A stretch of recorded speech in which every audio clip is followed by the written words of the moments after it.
Hello अमर्स, एक बार पुनः हम लोग अपने टॉपिक को आगे बढ़ाने के लिए आ चुके हैं। इससे पहले हम लोगों का जो टॉपिक था, जहाँ पे हम लोगों ने डाइजेस्टिव सिस्टम के अंदर पढ़ा था कि आखिर खाने का पूर्णतः पाचन कैसे हो रहा है स्मॉल इंटेस्टाइन के अंदर। तो हम लोगों ने खाने को पूर्ण रूप से पचा लिया था और अब हम उसी के आगे की कहानी को कंटिन्यू करेंगे इस वीडियो के अंदर।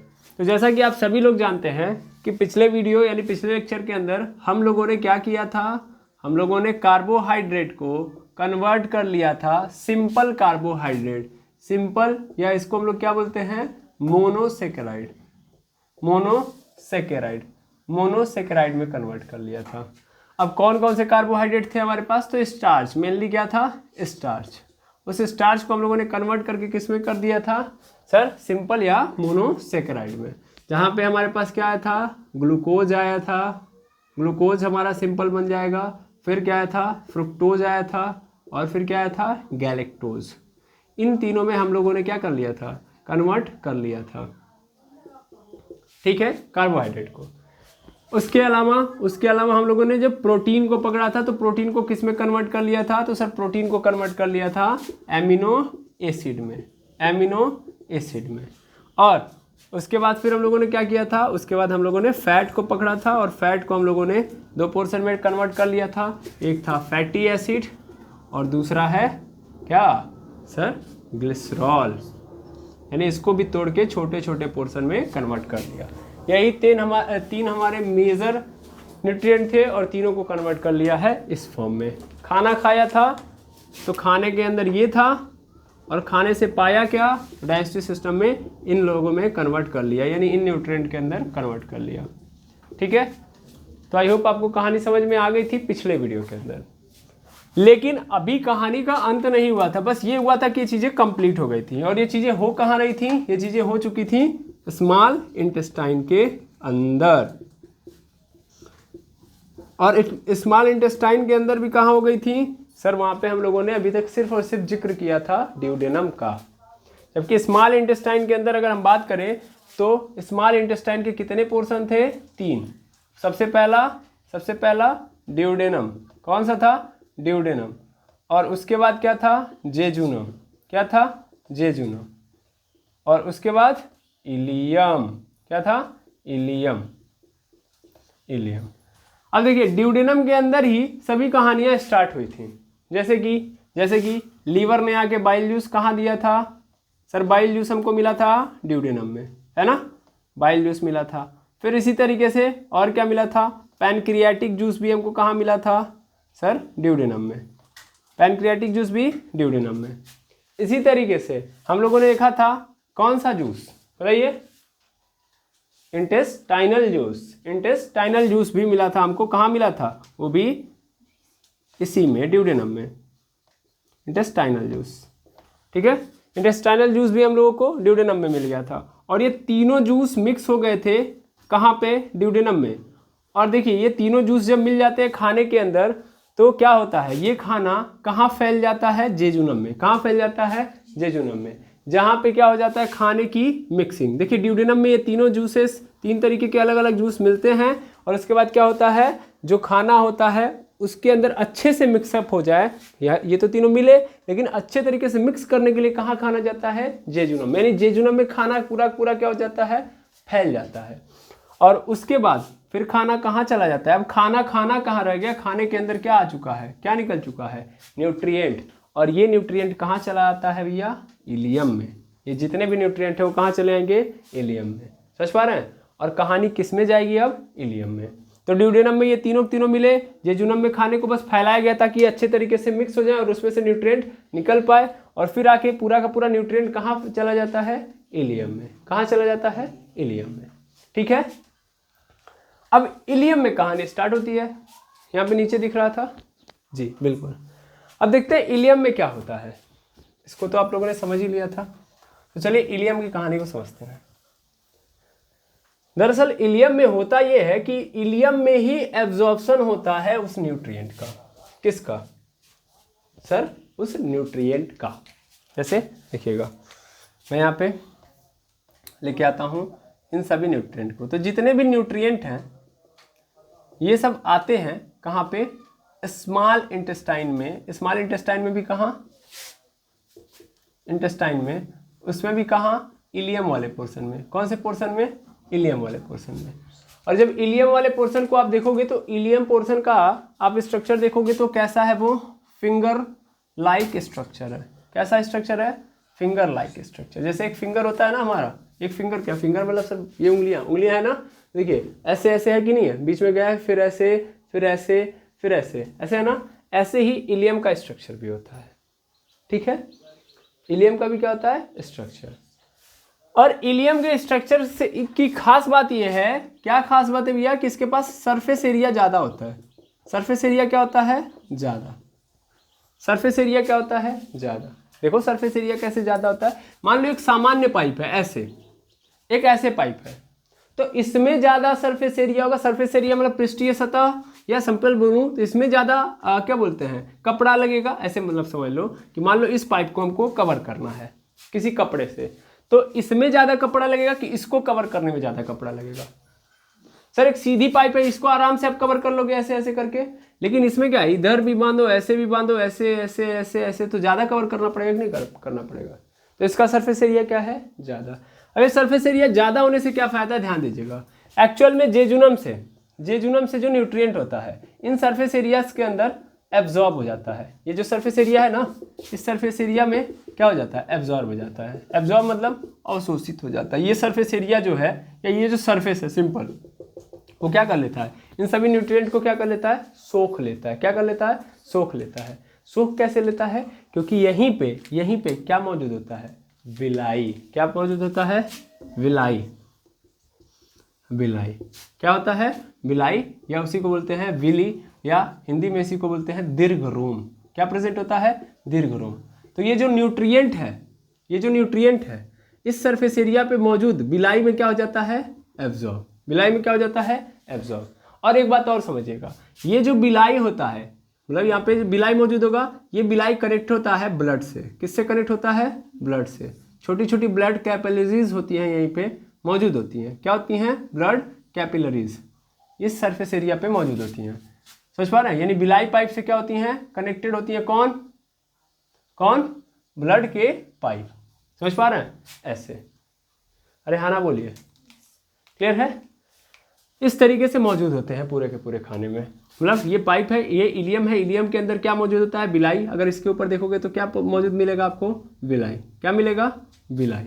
सबसे पहले क्या मिलेगा, विलाई। और इस विलाई से कौन कनेक्टेड रहेगा, सर ब्लड पाइप। क्या मौजूद रहेगा, ब्लड पाइप। और इसी ब्लड के अंदर पहले कौन, ये जो खाना होगा, खाने को कौन सोख लेगा, सर विलाई पाइप सोख लेगी।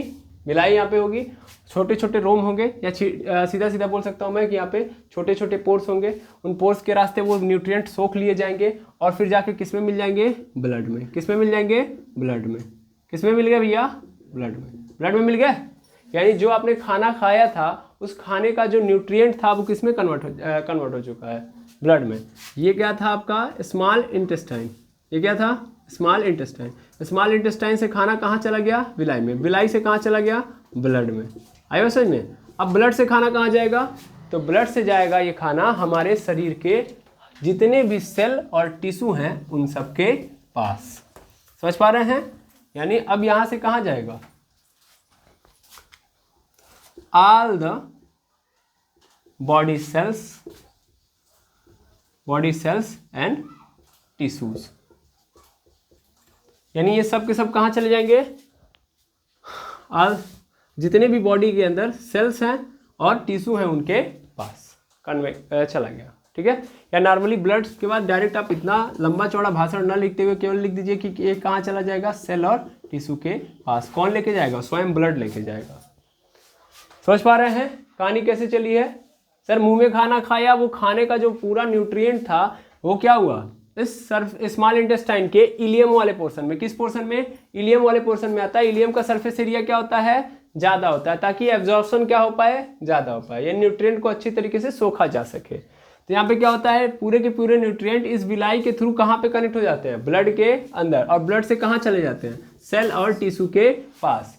जब ये सेल और टिश्यू के पास जाते हैं, जैसे कि मैं सिंपली एक एग्जांपल लूंगा, और वो कौन लूंगा, ग्लूकोज। तो ग्लूकोज कहाँ गया, सेल और टिश्यू के पास। तो C6H12O6 ग्लूकोज यही होता है, या ना। तो C6H12O6 और सेल क्या मांगता है फिर उसके बाद, फिर मांगता है ऑक्सीजन। तो C6H12O6 को जब ऑक्सीजन दिया जाता है, ये ग्लूकोज है, क्या है आपका ग्लूकोज। ग्लूकोज एक सिंपल कार्बोहाइड्रेट है या मोनोसेकेराइड है। जब इसको ऑक्सीजन दिया जाता है तो ये किस में कन्वर्ट हो जाता है, कार्बन डाइऑक्साइड और फिर ATP, और उसके साथ साथ यहाँ पे H2O भी लिख लीजिएगा, H2O और फिर ATP, ठीक है ना। ATP मतलब एनर्जी, और इसके बाद हमको क्या मिल जाती है, हमारे सेल को क्या मिल जाती है, एनर्जी।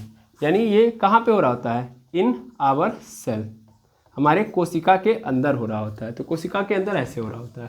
तो देखिए इस तरीके से हमको एनर्जी भी मिल गई कि नहीं मिल गई, कहानी समझ में आई।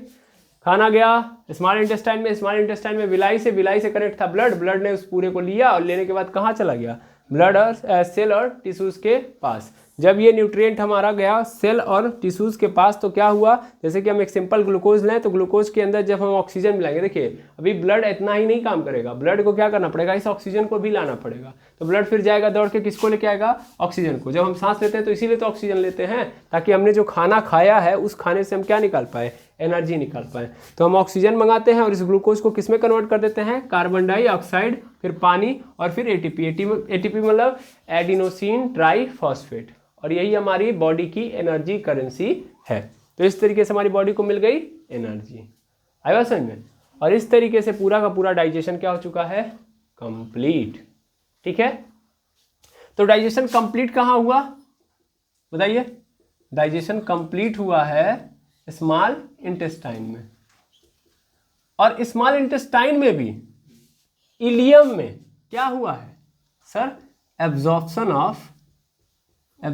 ऑफ न्यूट्रिएंट को कहाँ खींचा गया है, ब्लड में, ब्लड के अंदर कहाँ से मिलाया जा रहा है सर, इलियम के द्वारा। दिखाई दे रहा है, थोड़ा एक बार देख लीजिएगा, ऊपर वाला, ऊपर का थोड़ा सा कट गया है, यहाँ पे मैं लिख दे रहा हूँ कि इलियम में क्या होता है हमारा, एब्जॉर्प्शन ऑफ न्यूट्रिएंट। अभी ठीक है।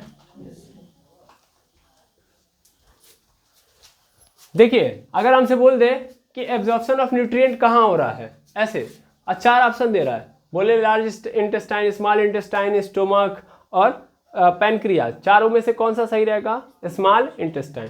अगर उसके अंदर भी पूछ रहा है तब जाके हम क्या बोलेंगे, इलियम। अदरवाइज हम स्मॉल इंटेस्टाइन पे भी एग्री हैं, क्योंकि यहीं पे हो रहा है सब, है ना, क्लियर है।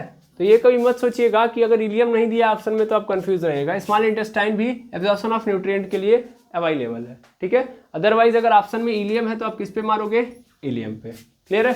ये एमसीक्यू के लिए मैं बता रहा हूँ, कई जगहों पे कंफ्यूजन ऐसे क्रिएट की जाती है कि आपके सामने स्मॉल इंटेस्टाइन के लिए लिख दिया जाता है कि भैया एब्जॉर्प्शन ऑफ न्यूट्रिएंट, यानी किस जगह पे न्यूट्रिएंट को एब्जॉर्ब किया जाता है, किस ऑर्गन में या किस पर्टिकुलर पॉइंट पे। तो आपको 4 ऑप्शन में से इलियम नहीं नजर आएगा, क्या दिया जाएगा, स्मॉल इंटेस्टाइन। तो आप क्या रहोगे, कंफ्यूज। नहीं, ऐसा नहीं है, स्मॉल इंटेस्टाइन का ही तो पार्ट है इलियम, है ना। तो इस तरीके से अब हमारा डाइजेशन क्या हो चुका है, कंप्लीट। अब डाइजेशन क्या हो गया, कंप्लीट।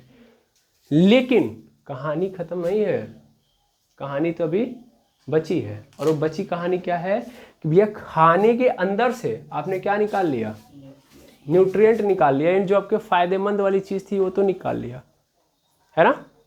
लेकिन अभी हमारे खाने के अंदर से जब ये निकल गए तो फिर भी ऐसा नहीं कि सब खाना पच गया होगा, कुछ अनडाइजेस्टेड फूड बचे होंगे जिनके अंदर से हमारी बॉडी क्या नहीं निकाल पाई होगी, न्यूट्रिएंट नहीं निकाल पाई होगी। तो वो हमारे लिए क्या है, अनडाइजेस्टेड फूड, यानी पचे नहीं है ये, यही बस समझे, अपाचित भोजन, यानी ऐसा भोजन जिसके अंदर से स्मॉल इंटेस्टाइन क्या नहीं निकाल पाया, न्यूट्रिएंट नहीं निकाल पाया, या न्यूट्रिएंट निकाल लेने के बाद जो खाने के अंदर बचता है वो क्या है, वेस्ट फूड है कि नहीं है ना, अनडाइजेस्टेड फूड या वेस्ट फूड।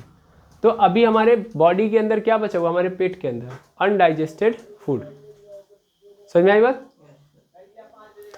चलिए अब आगे हम देखें, पहले मैं इसको मिटा रहा हूं फिर उसकी कहानी को आगे बढ़ाता हूं, क्लियर है। तो अगर मान लीजिए अनडाइजेस्टेड फूड की हम बात करें तो ये जो अनडाइजेस्टेड फूड है वो कहाँ जाएगा, वो जाएगा लार्ज इंटेस्टाइन में, ठीक है।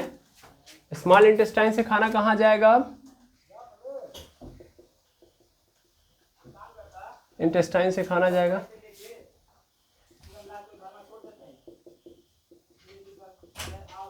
लार्ज इंटेस्टाइन में। और लार्ज इंटेस्टाइन में क्या जाएगा? लार्ज इंटेस्टाइन में अनडाइजेस्टेड फूड जाएगा। कौन जाएगा? Undigested food. Undigested food are waste food. क्या बोलेंगे इसको? Waste food. ठीक है। अनडाइजेस्टेड फूड मतलब ऐसा खाना जो पचा ना हो। पचा ना हो का मतलब जिसको डाइजेस्टिव सिस्टम ने ब्रेक नहीं किया, है ना, इसको छोटे पार्टिकल में नहीं तोड़ पाया क्योंकि वो अनेबल था। आप बहुत खतरनाक चीज़ खा लिए भैया, उसको नहीं तोड़ पाया। तो ऐसा खाना जो पचा ना हो उसको हम लोग क्या बोलते हैं? अनडाइजेस्टेड फूड या अपाचित भोजन। और वेस्ट फूड मतलब ऐसा फूड या ऐसा भोजन जिसमें से पौष्टिक तत्व निकाल लिए गए हो। स्मॉल इंटेस्टाइन में उनमें से क्या निकाल लिया गया है? स्मॉल इंटेस्टाइन में ही क्या किया गया? उनमें से उस खाने में से पौष्टिक तत्व को क्या कर लिया गया है? निकाल लिया गया। पौष्टिक तत्व मतलब न्यूट्रिएंट। किसकी बात कर रहा हूं मैं? न्यूट्रिएंट। तो न्यूट्रिएंट्स को कहाँ पे निकाल लिया गया है? कहाँ पे? स्मॉल इंटेस्टाइन में निकाल लिया गया। तो जो बचता है खाना, यानी न्यूट्रिएंट्स को हटा दिया जाए तब जो खाना बचता है वो क्या कहलाता है? मेरा वेस्ट फूड, या उसी को अनडाइजेस्टेड फूड कहेंगे। दोनों बातें एक ही हैं। क्लियर है? अभी अनडाइजेस्टेड फूड कहाँ पे आएगा भैया? लार्ज इंटेस्टाइन में। ठीक है। यानी अब हम अनडाइजेस्टेड फूड की कहानी देखेंगे।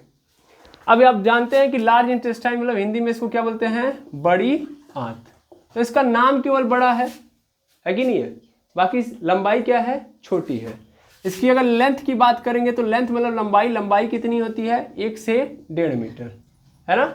और डायमीटर मतलब व्यास। डायमीटर मतलब व्यास। तो व्यास कितना है?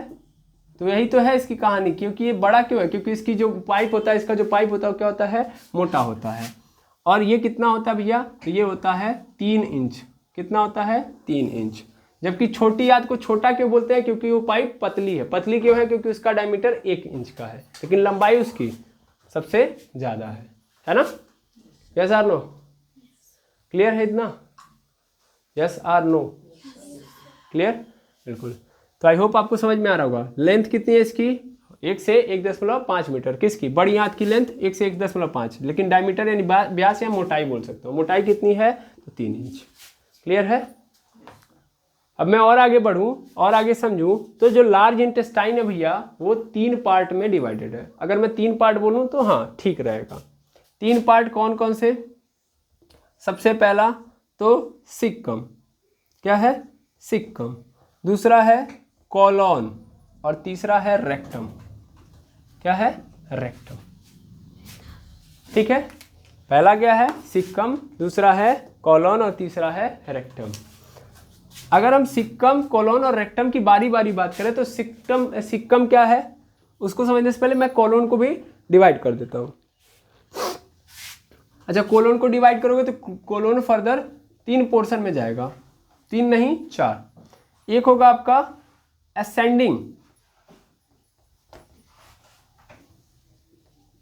Ascending colon. दूसरा ट्रांसवर्सल कॉलोन। दिख रहा है? बिल्कुल। तीसरा हमारा है डिसेंडिंग कॉलोन। और चौथे नंबर पे हमको मिलता है सिग्मॉइड कॉलोन।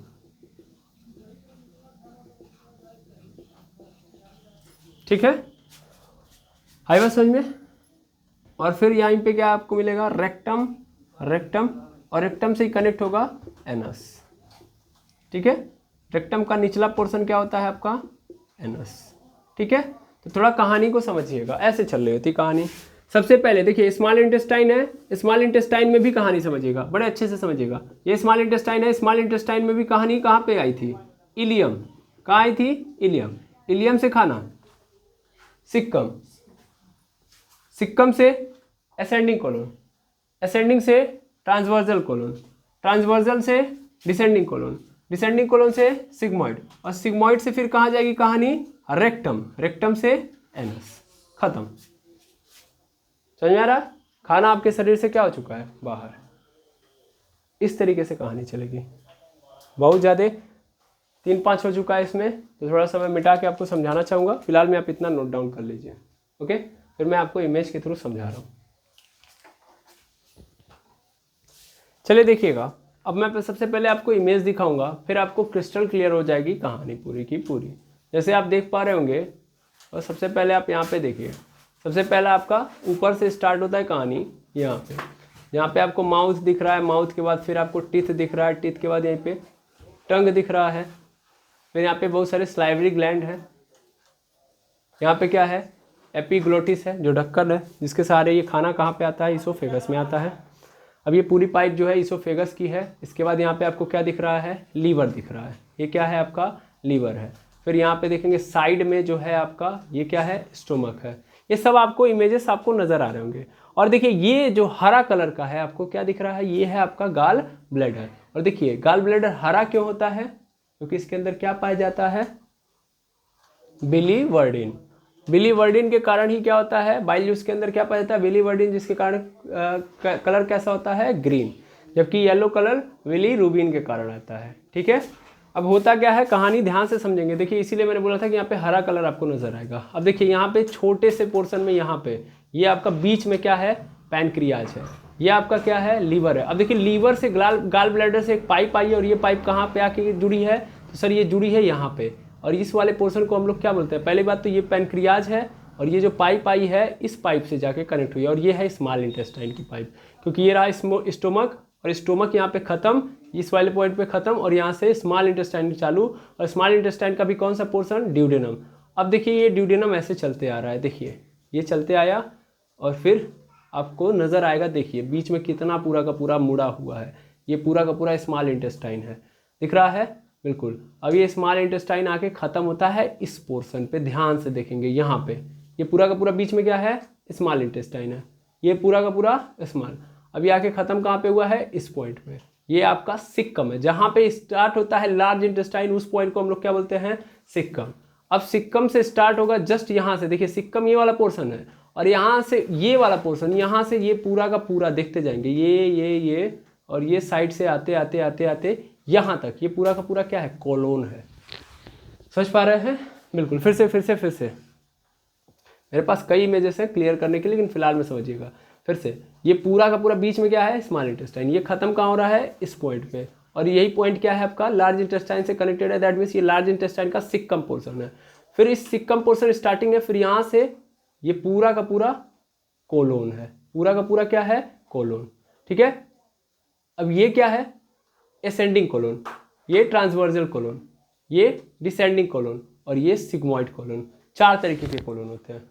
देखिए दूसरी इमेज से भी आप देख पा रहे हो, ये वाला पोर्शन आपका क्या है, देखिए ये जो स्टार्टिंग पॉइंट है यही आपका क्या है, सिक्कम। अब देखिए अब एरो मार के दिया गया है, सिक्कम है ये, फिर यहाँ से स्टार्ट हो गया ये पूरा का पूरा आपका एसेंडिंग कोलोन, फिर ये बीच वाला पोर्शन ट्रांसवर्सल कोलोन, ये वाला ये, ठीक है। फिर इसके बाद इधर देखो, तो ये जो ये नीचे उतर रहा है, तो नीचे उतरने वाला डिसेंडिंग कोलोन, यहाँ तक आया, फिर यहाँ से लेके यहाँ तक ये आपका क्या है, ये आपका सिग्मॉइड कोलोन है। कौन सा है, सिग्मॉइड कोलोन। और यहाँ पे आपका है रेक्टम, यहाँ पे क्या है, रेक्टम, देखिए एरो मारा गया है, ये रेक्टम है, और यहाँ पे क्या है, एनस है। क्लियर है, तो ये पूरा का पूरा आपको नजर आना चाहिए। बाकी आप देख पा रहे हो, आप इस इमेज से जेजुनम देख सकते हो, इलियम देख सकते हो, ड्यूडेनम देख सकते हो, सब कुछ आप देख सकते हो यहाँ पे। ठीक है, और एक बार यहाँ से भी देख लीजिए, यहाँ से भी आपका पूरा का पूरा क्रिस्टल क्लियर हो जाएगा। देख लीजिए, इस इमेज को आप खुद बना लीजिएगा। ठीक है, देखिए यहाँ पे फिर से गाल ब्लैडर आपको कैसा दिख रहा है, तो आपको दिख रहा है ग्रीन। बाकी पैनक्रियाज कैसा है, पत्ती नुमा है कि नहीं है, बोला भी गया था। अब देखो फिर से असेंडिंग कोलोन यहाँ पे कनेक्ट हुआ है, तो ये क्या है आपका, सिक्कम है, connecting point, ascending, transversal, descending, sigmoid, ये आपका रेक्टम, और ये आपका एनस। एनस से ही खाना क्या हो जाता है, बाहर। रेक्टम में क्या होता है, खाना स्टोर।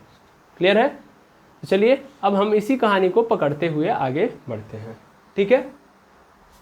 तो ये समझ में आ गया कि भैया खाना कैसे ट्रेवल करेगा। तो एक्चुअल में स्मॉल इंटेस्टाइन,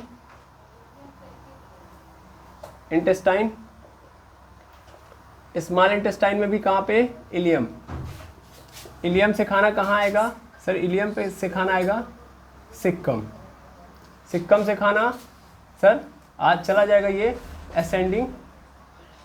असेंडिंग कॉलोन में, फिर असेंडिंग कॉलोन से कहाँ खाना आएगा, असेंडिंग कॉलोन से खाना आ जाएगा, चला जाएगा ट्रांसवर्सल कॉलोन में, ट्रांसवर्स भी बोल सकते हैं, तो ट्रांसवर्स कॉलोन भी बोल सकते हैं यहाँ पे कॉलोन, ठीक है, ट्रांसवर्स कॉलोन, ट्रांसवर्स कॉलोन से फिर कहाँ जाएगा, डिसेंडिंग कॉलोन।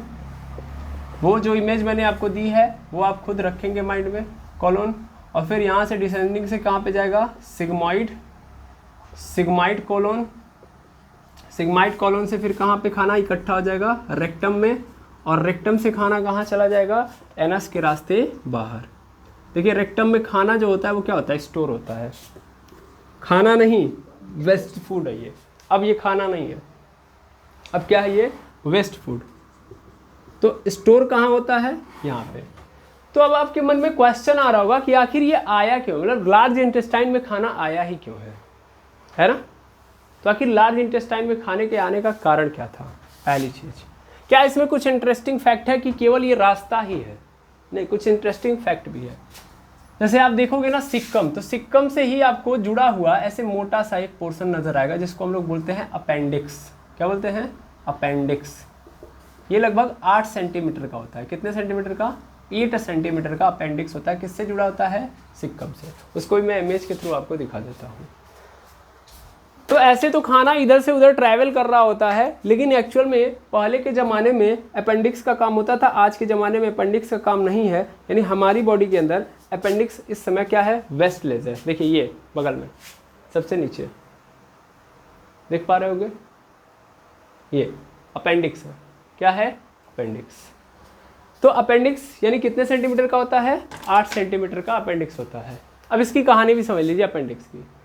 एक्चुअल में खाना देखिए सिक्कम से लगा हुआ है, लेकिन खाना कभी इसमें नहीं जाएगा, खाना डायरेक्ट जाएगा इलियम के बाद सिक्कम, सिक्कम से असेंडिंग कॉलोन, ऐसे चल रहा होगा। सिक्कम इसमें अपेंडिक्स का कोई काम नहीं नजर आएगा आपको। क्यों नहीं आएगा, क्योंकि पहले के ज़माने के लिए ये था। पहले के ज़माने, हाँ बिल्कुल। देखिए अपेंडिक्स आज से उस ज़माने की बात के लिए था, दैट मीन्स ये हमारे बॉडी के अंदर तब क्या करता था और किस लिए था, ये समझिए। आज से बहुत पुराने जीवन में हम जाएं तो बहुत पिछले सालों के अंदर अगर हम जाएं तो जो मनुष्य होता था वो एक्चुअल में क्या खाता था, घास फूस खाता था। क्या खाता था, घास खाता था, फूस खाता था। दैट मीन्स पत्तियां पौधे खा लेता था। भाई सेब संतरा तो खाता ही था, उसके साथ साथ पत्तियां भी खाता था, घास भी खाता था। समझ पा रहे हैं। और घास वास के अंदर पाया जाता था सेलुलोज। क्या पाया जाता था, सेलुलोज। क्या पाया जाता था, सेलुलोज।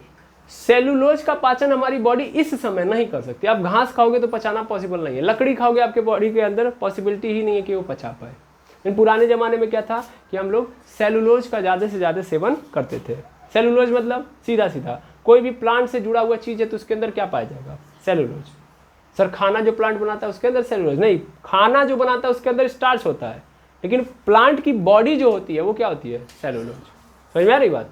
तो पहले के ज़माने में हम लोग सेलुलोज खाते थे, और सेलुलोज जो था बहुत ही खतरनाक कार्बोहाइड्रेट था। इसको पचाना इतना आसान नहीं था। तो इसको पचाने के लिए अपेंडिक्स के अंदर क्या बनता था, जूस बनता था। जैसे बाकी लोग जूस बनाते थे वैसे अपेंडिक्स भी क्या करता था, एक जूस बनाता था। और उस जूस से क्या होता था, ये जूस कहाँ जाता था, सिक्कम में के पास, और सिक्कम में इसका पाचन हो पाता था। स्मॉल इंटेस्टाइन वगैरह पाचन इसका नहीं कर पाती थी। मतलब बहुत खतरनाक चीज़ों का पाचन किसके द्वारा करवाया जाता था पहले के ज़माने में, अपेंडिक्स। धीरे धीरे हम लोग क्या हो गए, मॉडर्न हो गए। अब हम घास फूस कहाँ खाते हैं तो इसको क्या उस जूस को बनाने की ज़रूरत है नहीं। अगर हम प्रोटीन नहीं खाएंगे तो स्टोमक में बहुत ज़्यादा देर तक खाना रुकेगा। स्टोमक में क्या करने के लिए खाना रुकता है, प्रोटीन का पाचन कराने के लिए। तो वो जो एंजाइम बन रहे थे जिसको गैस्ट्रिक जूस बोल रहे हो, जहाँ पे हम लोग को रेनिन और पेप्सिन नाम के 2 एंजाइम मिल रहे थे, वो एंजाइम की ज़रूरत है हमारी बॉडी के लिए, नहीं ना। मैंने वहाँ भी आपको बताया था रेनिन और पेप्सिन में, रेनिन जो होता है दूध का पाचन करता है। तो शुरुआती दौर में रेनिन बहुत ज़्यादा बनता है जब आप दूध पीते हो, जब बच्चे रहते हो। तो बच्चा रहता है व्यक्ति तो दूध ज़्यादा पीता है, तो उस कंडीशन में सबसे ज़्यादा किस एंजाइम की जरूरत पड़ती है? रेनिन की। लेकिन आप बड़े हो गए, दूध नहीं पी रहे हो, तो रेनिन अपने आप निकल जाएगा। रेनिन तभी निकलेगा जब दूध आएगा। अब होता क्या है कि धीरे धीरे आपकी आदत ही छूट गई दूध पीने की। अब आप क्या कर रहे हो, आप 4 साल बाद 5 साल बाद, मतलब ऐसे ही नॉर्मली मैं बता रहा हूँ जस्ट एग्जाम्पल, कि 4 साल बाद एक गिलास दूध पी रहे हो, तो आपकी बॉडी को आदत ही नहीं है रेनिन निकालने की। उसको क्या पता कि आप अचानक से दूध पी लोगे, तो वो दूध पचेगा? नहीं पचेगा, क्योंकि बॉडी जानता है कि आप दूध नहीं पीते हो, तो आपको दूध पचेगा ही नहीं। इसीलिए दूध पचेगा दैट मीन्स, नहीं पचेगा मतलब कि रेनिन निकला ही नहीं सही तरीके से, वो यानी दूध आपका क्या हो जाएगा, बाहर हो जाएगा, उल्टी हो सकती है आपको, या आपको कब्ज हो सकता है, कुछ भी हो सकता है। मतलब वो पचेगा नहीं खाना, तो फिर समस्या क्रिएट होगा कि नहीं होगा? समझ पा रहे हैं क्यों ऐसा हुआ? क्योंकि आप रेगुलर बेसिस पे दूध नहीं पी रहे थे। वैसे ही जब हम सेलुलोज खाना बंद कर दिया, आज के ज़माने में हम सेलुलोज खाते हैं? लकड़ी खाते हैं क्या हम? पत्तियाँ खाते हैं? नहीं, है ना? तो इसका मतलब अपेंडिक्स की ज़रूरत है। अपेंडिक्स जो जूस बना रहा था, अब वो बना पा रहा होगा? नहीं। धीरे धीरे तो जमाना हो गया ना, अब तो जमाना हो गया अपेंडिक्स को जूस बनाए हुए। तो ये अपेंडिक्स हमारे लिए क्या है कि नहीं है? एक प्रकार से क्या है? वेस्ट मटेरियल आप बोल रहे हैं, अच्छी बात है, वेस्ट मटेरियल बोल सकते हैं आप। तो मैंने आपको क्या बताया? वेस्ट मटेरियल नहीं है भैया, ये वेस्ट मटेरियल नहीं है। तो इसका मतलब इसका यूज क्या है हमारी बॉडी के अंदर? बिल्कुल ही कम है। आप देख पा रहे होंगे यहाँ पे, फिर से एक बार मैं दिखा दूँ आपको, ताकि आपके मन में अपेंडिक्स को लेकर कोई भी दुविधा ना रहे। देखिए यहाँ पे लिखा है वर्मीफॉर्म अपेंडिक्स, उसी चीज़ को, अपेंडिक्स को हर जगह पे आपको एक्सप्लेन किया गया। यहाँ भी आपको अपेंडिक्स नज़र आ रहा है, ठीक है? ऐसे ही यहाँ पे भी आप देख सकते हो अपेंडिक्स आपको हर जगह मिलेगा, यानी आपकी बॉडी के अंदर अपेंडिक्स है तभी तो नज़र आ रहा है। मैं ज़बरदस्ती थोड़ी ना लेके आ रहा हूँ, है ना? क्या मैं ज़बरदस्ती लेके आ रहा हूँ ये बताइए? यस सर, ज़बरदस्ती लेके आ रहे हैं भाई, ठीक है? तो अपेंडिक्स को हम लोग क्या बोलते हैं? Vestigial organ. वेस्टिजियल ऑर्गन, ये कौन सा ऑर्गन है? वेस्टिजियल ऑर्गन है। इसका अब हमारे बॉडी के अंदर कोई यूज नहीं है। साग में बहुत खतरनाक वाला सेलुलोज नहीं पाया जाता जो आप सोच रहे हैं। साग में तो आयरन वायरन पाया जाता है, वो तो हमारी बॉडी के लिए क्या है और हेल्पफुल है, उसमें तो अच्छा खासा न्यूट्रिएंट प्रोवाइड कराता है। वो घास और बाकी घास के अंदर डिफरेंस है बाबू, समझ पा रहे हैं? समझ में आई बात? वो घास में आप जो खाते हो साग, उस साग के अंदर क्या नहीं पाया जाता है? हाईली मात्रा में सेलुलोज नहीं पाता। अच्छा ये बताइए, साग खाएंगे तो आपका पेट कभी डिस्टर्ब होता है? अच्छा हो जाता है ना। अब साग खाएंगे तो आपको एनर्जी भी मिलेगी और उसको पचाने के लिए ज़्यादा मेहनत भी नहीं करनी पड़ती है पेट को, क्योंकि उसके अंदर डायरेक्ट जो न्यूट्रिएंट होते हैं बहुत तगड़े वाले नहीं होते हैं, आसानी से क्या कर देते हैं? ब्रेक डाउन हो जाते हैं। समझ पा रहे हैं? अगर वो सेलुलोज होता तो ब्रेक डाउन होता नहीं होता। तब तो आप घास खा मतलब साग खा लेंगे तो फिर आपकी समस्या और बढ़ जाएगी। तो ऐसे ही हमारी बॉडी के अंदर ये अपेंडिक्स लटका हुआ होता है। अब होता क्या है, कभी कभी हम मान लीजिए अकड़म बकड़म खा लेते हैं। अकड़म बकड़म मतलब बहुत मसालेदार सब्जी वगैरह खा लिए, बहुत तगड़ा तगड़ा खाना इक्के वाला कट बकट सब खा लिए, अलग अलग टाइप के मोमो, बर्गर, चाउमीन, फिर पनीर की सब्जी और कटहल की सब्जी, एक के दिन में सब खा रहे हैं। शादी विवाह में यही तो होता है, यानी आप ज़रूरत से ज़्यादा क्या कर लिए? खाना खा लिए।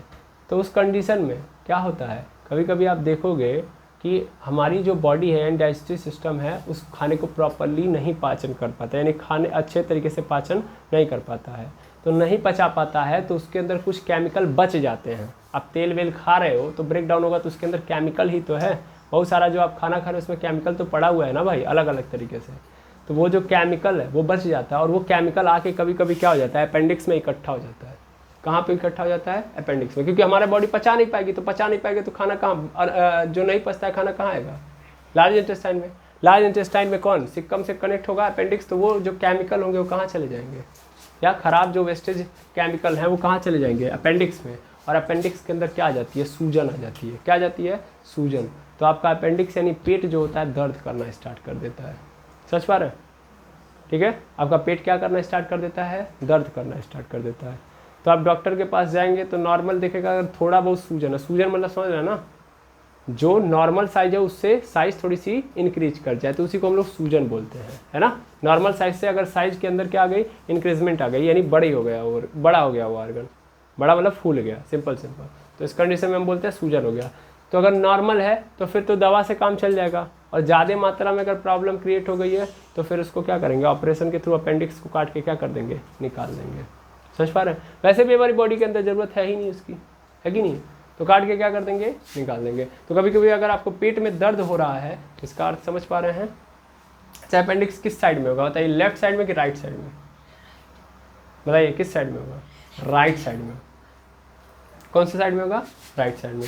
अभी जस्ट इमेज के थ्रू भी मैं बताया हूँ, तो इस साइड में होगा। ठीक है, क्लियर है, आई बात समझ में? अपेंडिक्स की कहानी कोई दिक्कत नहीं।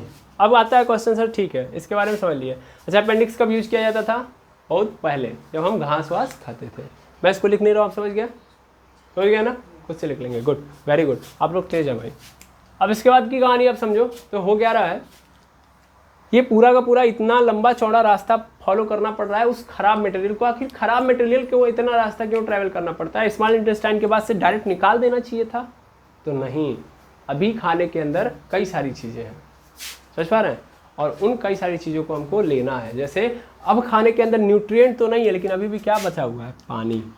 यानी फूड जो वेस्टेज है, वेस्ट फूड है, उस वेस्ट फूड के अंदर क्या बचा हुआ है, वाटर। तो हमको क्या करना है, वाटर का एब्जॉर्प्शन कराना है। समझ में आ रहा है? वाटर हमारे लिए, आपको लगता है कि वाटर हमारे लिए ज़रूरी नहीं, लेकिन वाटर हमारे लिए बहुत ज़रूरी है।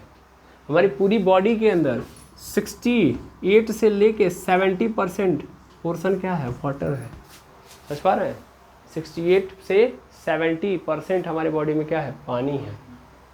तो पानी हमारे लिए ज़रूरी है। तो हम उन वेस्ट फूड से क्या निकालेंगे, पानी निकालेंगे। तो हम लार्ज इंटेस्टाइन में क्या करने वाले हैं, पानी निकालने वाले हैं। ठीक है, अब लार्ज इंटेस्टाइन को एक और नाम दिया जाता है, इसको बोला जाता है house of bacteria. Large intestine में जो होता है, लार्ज इंटेस्टाइन जो होता है, इसमें बहुत सारे बैक्टीरिया होते हैं। सबसे ज़्यादा बैक्टीरिया कहाँ पाए जाते हैं, लार्ज इंटेस्टाइन में। इसको क्या हम बोलते हैं, हाउस ऑफ बैक्टीरिया। मैं इसको मिटा दूँ, बिल्कुल।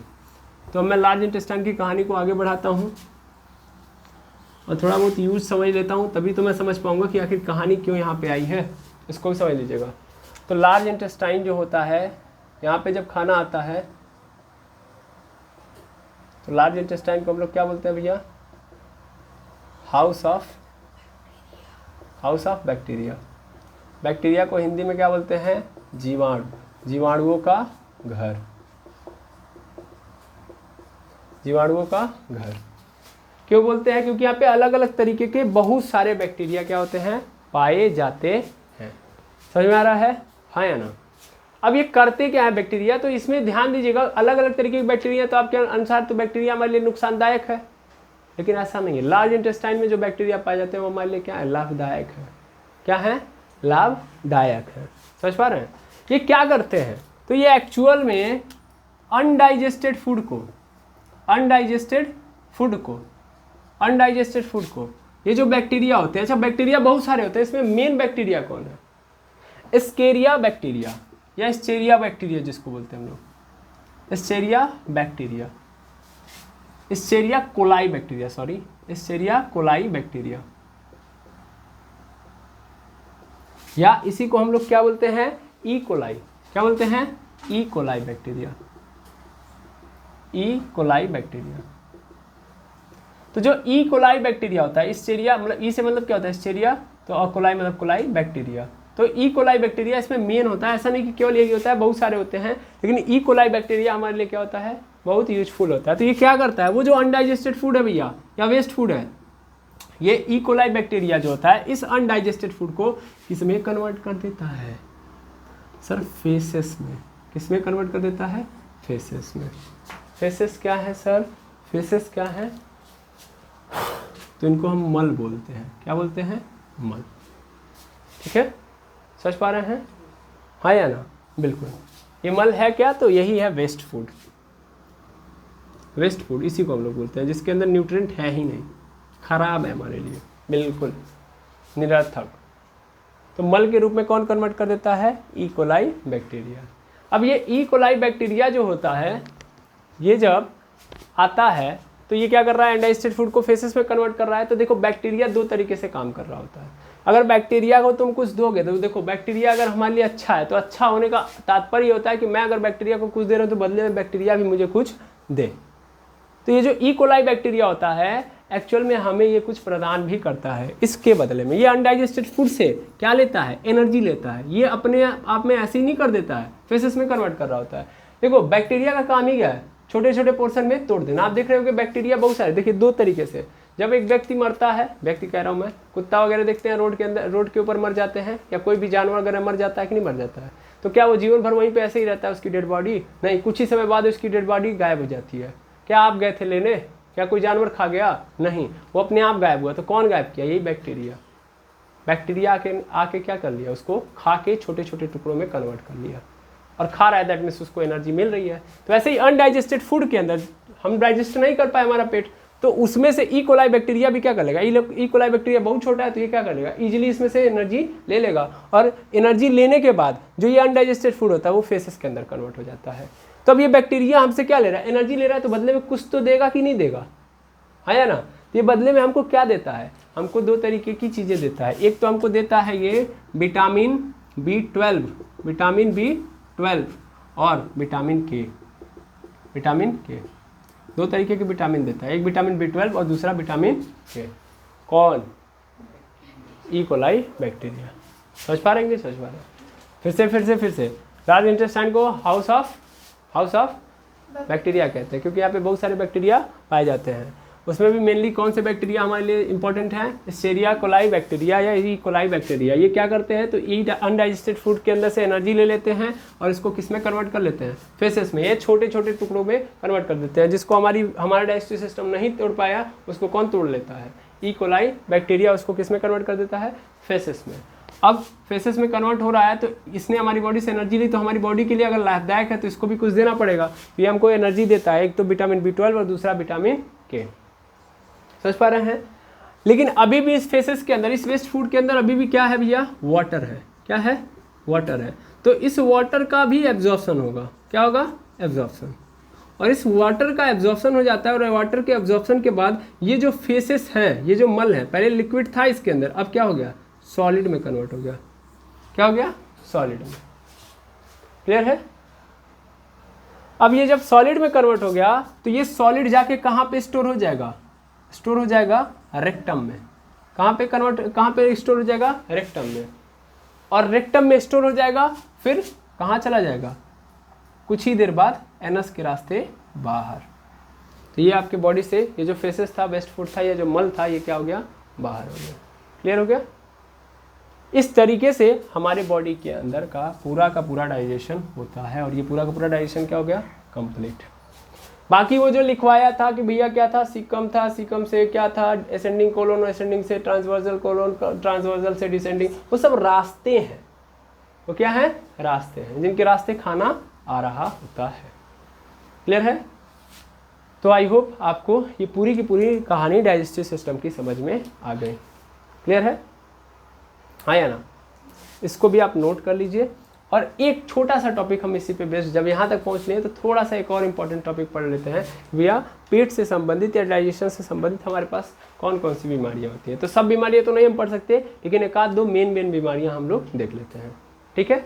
सबसे पहले आप इसको नोट कर लीजिए, फिर इससे हम संबंधित कुछ जानकारी देखते हैं। या बीमारी, एक सेकेंड, इनको कन्फ्यूज़न है कि कैसे आखिर ये फेसेस जो है वो सॉलिड के अंदर कन्वर्ट हो रहा है। तो मैंने बताया अभी जस्ट, इसके अंदर अभी भी क्या है, पानी मिला हुआ है। पानी कैसे मिला हुआ है, जब आप खाना खाते हो तो भी पानी पीते हो कि नहीं पीते हो, तो पानी खाना खाते वक्त पानी जो होता है उस खाने के अंदर मिल जाता है नहीं मिल जाता है, तो पानी हमारे खाने के अंदर रुक जाता है, उसी पानी का एब्जॉर्प्शन हम करने जा रहे हैं। तो अगर ध्यान से देखो तो यहाँ तक तो पानी ही मिला होगा ना इस फेस के अंदर, है कि नहीं है? अब इस फेसेस के अंदर से हमको पानी को निकालना है, वाटर को एब्जॉर्ब करना है, यानी पानी का क्या करना है, पानी का अवशोषण करना है। अवशोषण मतलब कभी भी कोई बोलेगा तो अवशोषण मतलब होता है सोखना, यानी पानी को सोखना। तो पानी को सोखा जाता है किसके द्वारा, तो सर पानी को सोखा जाता है वही जो आपको दिख रहे हैं ना, पाइप्स जो होते हैं, उन पाइप्स के अंदर ही क्या होते हैं, पोर्स होते हैं, पोर्स बोल सकते हैं, या वहीं पे स्ट्रक्चर्स होते हैं, उन्हीं स्ट्रक्चर के थ्रू पानी को क्या कर लिया जाता है, एब्जॉर्ब कर लिया जाता है, एब्जॉर्ब कर लिया जाता है। यानी पाइप के अंदर ही पूरी की पूरी कहानी ऐसे रची गई होती है, ऐसे ऐसे। समझ पा रहे हैं? तो जब खाना इधर से जाता है तो ये जो गड्ढा आपको दिख रहा है ना, इस गड्ढे के अंदर ये खाना जब रुकता है तो रुकता मतलब जा रहा होता है, तो यहीं से पानी का एब्जॉर्प्शन इसके अंदर से होते रहता है। और अगर पूरा पानी निकाल दिया जाए तो किस में कन्वर्ट हो जाएगा, सॉलिड में हो जाएगा, नहीं हो जाएगा? सॉलिड मतलब ठोस में कन्वर्ट हो जाएगा, नहीं हो जाएगा? भाई पानी है तो लिक्विड था, लिक्विड मतलब द्रव था, लेकिन अगर मैं पानी निकाल दूं तो ये क्या बन जाएगा, ठोस यानी सॉलिड। ठीक है, क्लियर है। और उसके बाद रेक्टम, रेक्टम मतलब इसको हम लोग मलाशय बोलते हैं। मलाशय मतलब यहाँ पे मल का आशय, यहीं पे मल यहाँ पे रुकता है। ठीक है, और उसके बाद एनस मतलब गुदा के रास्ते आपका जो खाना है वो बाहर निकल जाता है। अच्छा, एक बात और समझिएगा कि यहाँ पे जो ई कोलाई है, ई कोलाई हमारे लिए हेल्पफुल है कि नहीं है। अब ध्यान से अगर देखें तो एक चीज़ यहाँ पे मैं आपको समझाऊं कि भैया ऐसी कंडीशन में जहाँ पे बैक्टीरिया वगैरह जो होते हैं, बैक्टीरिया हमारी मदद करते हैं। बैक्टीरिया अलग क्रिएटिव मतलब अलग एक ऑर्गन है, सॉरी अलग एक लिविंग ऑर्गेनिज्म है, और हम लोग एक अलग ऑर्गेनिज्म है, लेकिन दोनों लोग एक दूसरे के लिए काम कर रहे हैं कि नहीं कर रहे हैं। यहाँ पे ये बैक्टीरिया अलग एक ऑर्गेनिज्म है, हम एक अलग ऑर्गेनिज्म है कि नहीं है। हम लोग एनिमल किंगडम के अंदर आते हैं। हम लोग कौन से किंगडम के अंदर आते हैं, एनिमल, और ये लोग यूकैरियोटिक के अंदर आते हैं। किसके अंदर आते हैं, यूकैरियोटिक्स के अंदर आते हैं, या सिंपल बोला जाए तो मोनेरा किंगडम आप जानते होंगे। मोनेरा किंगडम 5 तरीके के किंगडम है, तो फिलहाल में आप समझ लीजिएगा मोनेरा, ठीक है ना। तो मोनेरा के अंदर, यूकैरिया के अंदर आते हैं, सिंपल बोल सकता हूँ मैं, मोनेरा किंगडम के अंदर आते हैं, और हम आते हैं एनिमल किंगडम के अंदर। लेकिन ये अलग अलग किंगडम के होते हुए भी एक दूसरे की क्या कर रहे हैं, मदद कर रहे हैं, नहीं कर रहे हैं। ये हमारी मदद कर रहे हैं, हम इनकी मदद कर रहे हैं। देखिए ये हमको ये दोनों दे रहे हैं और हम इनको ये दे रहे हैं, है ना। तो इस कंडीशन में इस तरीके का जो रिलेशन होता है इसको हम लोग सिम्बायोटिक रिलेशन बोलते हैं। क्या बोलते हैं, सिम्बायोटिक रिलेशन। याद रखेंगे, जब अलग अलग किंगडम के लोग एक दूसरे की हेल्प करते हैं तो ऐसे रिलेशन को हम लोग सिम्बायोटिक रिलेशन बोलते हैं, यानी सहजीवन संबंध। सहजीवन संबंध। अच्छा हुआ कि आपने पूछ लिया, तब आपको एक इन्फॉर्मेशन और मिल गई, अच्छी बात है कि नहीं है। क्लियर। तो इस तरीके का रिलेशन सिम्बायोटिक रिलेशन कहलाता है। अब इतनी बात अगर आपको समझ में आ गई तो चलिए फटाफट हम डिजीज़ को भी देख लेते हैं। डिजीज़ की अगर हम बात करें तो सबसे पहले आता है मोस्ट फेमस डिजीज़ डायरिया। क्या होता है, डायरिया।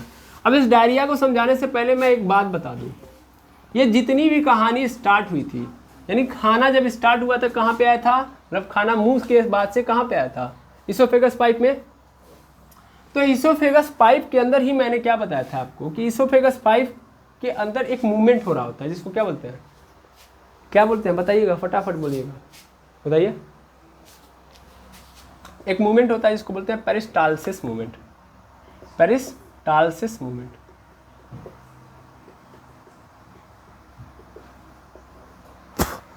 पेरिस्टाल्सिस मूवमेंट होता क्या है, आपको बताया था ऐसे ऐसे होता है, सक होते रहता है, समझ पा रहे हैं। ऐसे ऐसे ऐसे ऐसे ऐसे खाने को प्रेशराइज किया जाता है, ऐसे ऐसे करके, ठीक है। ऐसे ऐसे करते जाता है, पाइप ऐसे प्रेशराइज करेगा। अरे ऐसे ऐसे क्या कर रहे हो सर, डायरेक्ट बताओ। मान लो यहाँ पे खाना है तो ऊपर से क्या लगाया जाएगा, प्रेशर, यानी यहाँ पे क्या होगा, संकुचन होगा। संकुचन मतलब पाइप ऐसे क्या होगी, कॉन्ट्रैक्ट होगी, सिकुड़ेगी। क्या होगी, सिकुड़ेगी। तो सिकुड़ेगी तो क्या होगा, यहाँ पे प्रेशर जनरेट होगा, तो खाना कहाँ पे पहुँच जाएगा, यहाँ पे। जब यहाँ पे पहुँच जाएगा तो फिर से क्या हो जाएगी, फैल जाएगी। फिर यहाँ पे सिकुड़न आएगी, फिर ये खाने को ढकेल देगी नीचे, फिर ये फैल जाएगी। तो इस तरीके से चलता है, कॉन्ट्रैक्शन रिलैक्शन, कॉन्ट्रैक्शन रिलैक्शन, कॉन्ट्रैक्शन रिलैक्शन, कॉन्ट्रैक्शन रिलैक्शन। इसी को हम लोग क्या बोलते हैं, पेरिस्टाल्सिस मूवमेंट। और इसी पेरिस्टाल्सिस मूवमेंट के कारण ही खाना जो है वो यहाँ से लेके कहाँ तक पहुँच पाता है, रेक्टम तक पहुँच पाता है। किसके द्वारा, पेरिस्टाल्सिस मूवमेंट के द्वारा। अगर पेरिस्टाल्सिस मूवमेंट नहीं होता तो देख रहे हैं ना कैसा कैसा जादुई रास्ता है, घुमाऊ रास्ता है, खतरनाक खतरनाक क्या है रास्ते हैं, ये जा पाता नहीं। लेकिन निरंतर क्या हो रहा होता है, पेरिस्टाल्सिस मूवमेंट। तो उस पाइप में पेरिस्टाल्सिस मूवमेंट के कारण वो खाना क्या होता है, ऐसे ऐसे ऐसे ऐसे ऐसे ट्रैवल करते रहता है। समझ में आ रहा है। तो याद रखिएगा, एक जगह से इस इसोफेगस से खाना कहाँ तक पहुँच पाया, रेक्टम तक। तो इसका कारण क्या है, पेरिस्टाल्सिस मूवमेंट। अगर पाइप पेरिस्टाल्सिस मूवमेंट नहीं करती तो खाना वहीं पे क्या हो जाता, रुक जाता, किसी भी जगह पे फंस जाता। जैसे इसोफेगस में ही होता तो इसोफेगस में खाना रुका रहता, आगे जी भी नहीं करेगा। समझ पा रहे हैं। तो डायरिया में होता क्या है, एक्चुअल में पेरिस्टाल्सिस मूवमेंट तेज हो जाता है। पेरिस्टाल्सिस मूवमेंट क्या हो जाता है, तेज हो जाने का मतलब खाना दन कहाँ पहुँच जाता है, डायरेक्ट ऐसे यहाँ से बहुत तेजी से हो रहा है तो फटाक से कहाँ पहुँच गया, लार्ज इंटेस्टाइन के रेक्टम में। रेक्टम मतलब फिर वहाँ से क्या हो गया, एनस से बाहर। यानी जो यहाँ आपने खाना खाया, पेरिस्टाल्सिस मूवमेंट क्या है, तेज है। ये खाने को बहुत जल्दी कहाँ भेज देगा, आगे। अब खाना पचे चाहे ना पचे, अब जल्दी होगा तो खाना कहाँ सही तरीके से पच पाएगा नहीं। तो पहली बात क्या होती है डायरिया के अंदर, यही होती है पेरिस्टालसिस मूवमेंट तेज। तो जो ही खाना खाया तुरंत बाहर, जो ही खाना खाया तुरंत क्या हो जाएगा बाहर, क्योंकि पेरिस्टालसिस मूवमेंट क्या होती है तेज। समझ पा रहे हैं। और इसमें सबसे पहली बात आपको लगातार हो रहा होता है, तो इसमें दस्त होते रहता है ना, यानी आपका जो पेट होता है वो क्या हो जाता है खराब। आपको लगता है कि पेट आपका क्या हो चुका है, डिस्टर्ब हो चुका है, खाना जो खा रहे हैं सब कहाँ हो जा रहा है बाहर हो जा रहा है, हो रहा है। इसमें क्या हो रहा है, सबसे पहली बात तो अच्छे तरीके से खाने का पाचन हो पा रहा है नहीं, जल्दी जल्दी जा रहा है।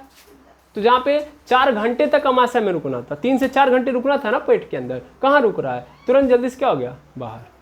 इसका मतलब एनर्जी नहीं बन पा रही है। पेरिस्टालसिस मूवमेंट क्या है आपका फास्ट, तो एनर्जी बन पाएगी जब अच्छे तरीके से पचा ही नहीं तो क्या हो गया, एनर्जी नहीं बन पाई, सही तरीके से एनर्जी नहीं बन पाई, यानी आपके अंदर बॉडी के अंदर क्या होने लगी कमी, पहली बात। दूसरी बात, इसके साथ साथ वाटर का भी एब्जॉर्प्शन सही से नहीं हो पाएगा, वाटर का भी एब्जॉर्प्शन नहीं हो पाएगा सही तरीके से, क्योंकि जल्दी जल्दी चल रहा है। तो जितना अच्छे तरीके से पानी को सोखना चाहिए उस तरह अच्छे तरीके से पानी नहीं सूख पाएगा। तो इसलिए जब आप क्या करें, मतलब जब देखेंगे कि जब दस्त होगा आपका तो कैसा होगा, पतला होगा वो। समझ पा रहे हैं ना, जो फेसेस निकलेंगे वो कैसे होंगे, पतले होंगे, पानी की मात्रा क्या होगी ज़्यादा है। इससे आपके बॉडी के अंदर डिहाइड्रेशन आ जाएगा। डिहाइड्रेशन मतलब पानी की कमी। समझ पा रहे हैं, ये क्यों हो रहा है, क्योंकि पेरिस्टालसिस मूवमेंट क्या हो चुका है फास्ट। समझ में आ गया कि नहीं आ गया। तो अगर मैं बात करूं पेरिस्टालसिस मूवमेंट के फास्ट होने से कौन सी बीमारी होती है, डायरिया। फास्ट होने से कौन सी बीमारी होती है भैया, डायरिया।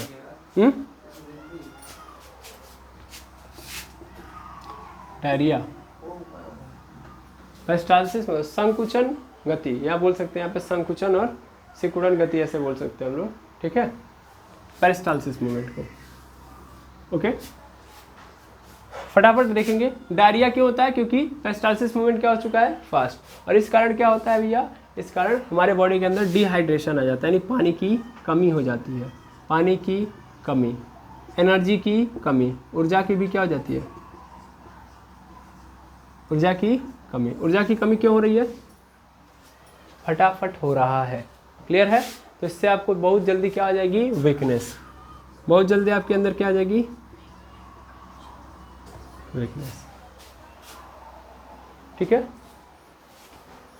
अच्छा, अब इसी तरीके से आपकी बॉडी का अगर पेरिस्टालसिस मूवमेंट क्या हो जाएगा, स्लो, क्या हो जाएगा, स्लो। तो स्लो होने से क्या होता है, स्लो होने से आप एक बीमारी का नाम सुनते हैं जिसको बोलते हैं हम लोग कब्ज, बहुत बार सुनेंगे आप, है ना, कब्ज। कब्ज होने का मतलब क्या है, कॉन्स्टिपेशन, इसको क्या बोलते हैं इंग्लिश में, कॉन्स्टिपेशन।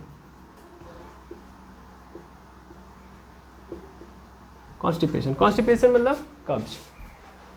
और कब्ज मतलब कि आपकी बॉडी का जो पेरिस्टालसिस मूवमेंट है वो क्या हो चुका है, स्लो। अब स्लो होगा तो खाने को जिस स्पीड में जाना चाहिए उस स्पीड में खाना नहीं जा पाएगा, नहीं जा पाएगा, धीरे धीरे जाना चाहिए, धीरे धीरे जाएगा। तो आपको ऐसा लगेगा कि आपका खाना पच ही नहीं रहा है, आपका खाना आपके पेट में रुका हुआ है। समझ पा रहे हैं ना, पेट आपका क्या लगेगा, भारी भारी लगेगा। क्यों भारी भारी लगेगा, क्योंकि आपका खाना बहुत धीरे धीरे जा रहा है। क्या हो रहा है, धीरे धीरे जा रहा है। समझ पा रहे हैं, यानी फूड जो होगा बहुत देरी तक आपके अंदर क्या रहेगा, रहेगा। इससे आपकी बॉडी के अंदर सुस्त, मतलब आप क्या हो जाएंगे, एकदम लेजीपन महसूस करेंगे, आपका पूरा का पूरा दिमाग उसी में ऐड करेगा, क्योंकि आपका खाना सही तरीके से डाइजेस्ट हो ही नहीं रहा, धीरे धीरे जा रहा है भाई, धीरे धीरे, एकदम धीरे धीरे। तो आपको लगेगा अरे यार अटक गया, क्या खाना पेटवे में है, पच ही नहीं रहा है, तो पेट भारी लगेगा नहीं लगेगा, पूरा पूरा। अब खाना खाते हैं क्विक तो पेट भारी लगता है, इन कुछ देर बाद आप फ्री हो जाते हैं, नहीं हो जाते, क्योंकि खाना आपका ब्रेक डाउन हो जाता है। लेकिन यहाँ पे क्या हो रहा है, धीरे धीरे जा रहा है। कैसे जा रहा है, धीरे धीरे। समझ पा रहे हैं। तो इस समस्या को हम लोग क्या बोलते हैं, कॉन्स्टिपेशन बोलते हैं। कॉन्स्टिपेशन मतलब स्लो हो रहा है पेरिस्टालसिस मूवमेंट, खाना धीरे धीरे जा रहा है। और ये क्यों हो पाता है, क्योंकि आप ओवरलोडेड खाना खा लिए हैं, जितना पाइप के रास्ते जाना चाहिए उससे ज़्यादा आपने भर लिया है ना। आपने खाना खाया, ज़्यादा मात्रा में खाना खा लिया, कम खाए होते धीरे धीरे आराम से चला गया होता, सन्न निकला होता, है ना, नॉर्मल वे में निकल गया होता। लेकिन आपने क्या किया, आवश्यकता से ज़्यादा, यानी पाइप जाम कर दिया, तो धीरे ही धीरे नहीं जाएगा, तो वही होता है कॉन्स्टिपेशन। तो डॉक्टर के पास जाते हैं तो डॉक्टर एसिडिटी वगैरह की मतलब दवा देता है, मतलब कॉन्स्टिपेशन की दवा देता है। आप बहुत ज़्यादा एड वेड देखते हो, कायम चूट खा लीजिए, 5 मिनट के अंदर आराम मिल जाएगा, उसको इनो को खा लीजिए। तो ये सब क्या है, ये सब आप क्या करते हैं एक्चुअल में, आपके पेरिस्टालसिस मूवमेंट को क्या करते हैं, स्लो नहीं, आपके पेरिस्टालसिस मूवमेंट को नॉर्मल बनाते हैं। बहुत फास्ट नहीं कर देंगे ना, डायरिया हो जाएगा आपको। ऐसा नहीं कि आपको कोई दवाई दे देगा एकदम फास्ट हो जाए, एकदम खाना पहले एकदम रुका हुआ था, दम से निकल गया पूरा। तो इसका मतलब ये नहीं है कि आपका फास्ट हो जाएगा, नहीं, नॉर्मल वे में, ठीक है, क्या हो जाएगा, नॉर्मल बनाएगा। और ऐसे ही फिर क्या होता है, आपको एक उल्टी वाली कहानी भी नज़र आती है। उल्टी हो जाता है ना आपको, कभी कभी खाना क्या हो जाता है, उल्टा। तो खाना उल्टा होने का कारण क्या होता है, कभी कभी आपके पेट में गैस वैस बन गया, या आपने जो खाना खाया वो डाइजेस्ट नहीं होने वाला खाना है, यानी आपने इतना ज़्यादा खाना खा लिया कि अंदर जगह ही नहीं है। तो क्या हो जाएगा, वो जो पेरिस्टालसिस मूवमेंट ऐसे हो रहा था, कैसे हो रहा था, ऐसे, तो वो एक ऐसे ही वो नीचे की ओर लाने के लिए काम करेगा। लेकिन जब ज़्यादा हो जाएगा तो यही वो ऐसे ही काम करेगा, कॉन्ट्रैक्ट और रिलैक्स करेगा, लेकिन वो खाना आपका कहाँ जा रहा होगा, ऊपर। सोच पा रहे हैं, कैसा ना, कोई दिक्कत बिल्कुल नहीं। अच्छा, इतनी बात समझ में आ गई। तो 2 बीमारियां आपको याद रखनी है, एक डायरिया, एक कॉन्स्टिपेशन। और उल्टी क्या होती है आपको समझ में आ गया, जब आपका पेरिस्टालसिस मूवमेंट क्या हो जाए, उल्टा होने लगे। क्या होने लगे, उल्टा, यानी खाने को नीचे ना ले जाके ऊपर करना स्टार्ट कर दे। क्लियर है। और एक इंपॉर्टेंट बात यहीं पे और समझ लेंगे, वो इंपॉर्टेंट बात क्या है कि देखिए, अगर खाना जो हम खाते हैं, खाना खाते हैं, तो जब खाना खाते हैं तो खाने के अंदर क्या मिल जाता है, लार। खाने के अंदर क्या मिल जाता है, लार। तो इसको हम लोग क्या बोलते हैं, इस खाने को हम लोग बोलस बोलते हैं। क्या बोलते हैं, बोलस। फिर ये बोलस जब आता है, और बोलस किसके साथ मिल जाता है, HCl के साथ मिल जाता है। किसके साथ, HCl के साथ। तो इसको हम लोग क्या बोलते हैं, काइम बोलते हैं। क्या बोलते हैं, काइम। और इस काइम के अंदर से अगर न्यूट्रिएंट निकल जाता है, यानी ये कहाँ चला है, स्मॉल इंटेस्टाइन में। कहाँ चला है, स्मॉल इंटेस्टाइन में। तो स्मॉल इंटेस्टाइन या सिंपल बोला जाए तो लार्ज इंटेस्टाइन। कहाँ पे चला है, लार्ज इंटेस्टाइन में। तो लार्ज इंटेस्टाइन में जो काइम आता है, इसी को हम लोग क्या बोलते हैं, काइल। आपकी बॉडी से बाहर क्या निकलता है, काइल। आपने क्या खाया था, खाना, बाहर क्या निकला भैया, काइल। याद रखेंगे। तो ये अलग अलग नाम है। जब खाने के अंदर लार मिल जाएगा तो खाने को बोलस बोलेंगे, बोलस के अंदर HCl मिल जाएगा तो फिर क्या बोलेंगे, काइम बोलेंगे। और काइम के कहाँ पे पहुँच जाए, लार्ज इंटेस्टाइन में पहुँच जाए, तब उस कंडीशन में क्या कहलाता है, काइल कहलाता है। या सिंपल बोले तो स्मॉल इंटेस्टाइन में पहुँच जाता है, जहाँ पे खाने के अंदर से क्या निकाल जाता है, न्यूट्रिएंट निकाल जाता है। तब खाने के अंदर जब जो बचता है, जो खाना, उसको हम लोग क्या बोलते हैं, काइल। या अनडाइजेस्टेड फूड को हम लोग क्या बोल रहे होते हैं, काइल। यही काइल आपके बॉडी से क्या निकलता है, बाहर निकलता है। तो ओवरऑल आपका डाइजेशन यहाँ पे क्या हो चुका है, कंप्लीट। ठीक है। तो मैंने आपको पूरा का पूरा एक्सप्लेन कर दिया, यहाँ से लेके यहाँ तक। ठीक है। आई होप आपको पूरा का पूरा कॉन्सेप्ट समझ में आया होगा। और इसी उम्मीद के साथ मैं आपसे विदा लेता हूँ। अगर कोई भी त्रुटि हो इस पूरे डाइजेस्टिव सिस्टम के अंदर, किसी भी वीडियो के अंदर, तो ज़रूर बताएं, मैं उसको सही करूँगा और अच्छे से उसको एक्सप्लेन करने का प्रयास करूँगा नेक्स्ट वीडियो के अंदर, अगर आपका डाउट होगा तब। इसी उम्मीद के साथ मैं आज के लिए यहीं पे विदा लेता हूँ। मिलते हैं नेक्स्ट वीडियो के अंदर नेक्स्ट टॉपिक के साथ। Thank you very much.